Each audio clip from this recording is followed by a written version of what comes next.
ये दुनिया तुम्हें वही दिखाती है जो एलीट दिखाना चाहता है। तुम समझते हो कि तुम आजाद हो?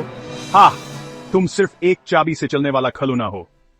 तुम्हें बताया जाता है कि कामयाबी डिग्रियों में है, इज्जत नौकरी में है और खुशी पैसों में है, लेकिन ये सब झूठ है। तुम सिर्फ एक प्रजा हो जो एलीट की मशीन चला रहा है। तुम्हारा हर फैसला, हर ख्वाहिश, हर ख्वाब एलीट के बनाए गए निजाम का हिस्सा है। तुम जो कमाते हो वही उनके जेब में जाता है। तुम्हें जो सिखाया जाता है वही उनके फायदे के लिए होता है। एलीट से नहीं डरते, बल्कि अपने ज़मीर से डरते हो। तुम जानते हो कि तुम गुलाम हो, मगर तुम सच्चाई का सामना करने से घबराते हो। अब दो रास्ते हैं, या तो खामोशी से उनके जाल में सड़ते रहो या फिर अपने वजूद का ऐलान करो। ये वक्त जागने का है, ये वक्त गुलामी के खिलाफ खड़े होने का है। तुम्हें आवाज उठानी होगी, तुम्हें सवाल करना होगा, तुम्हें सच को पहचानना होगा।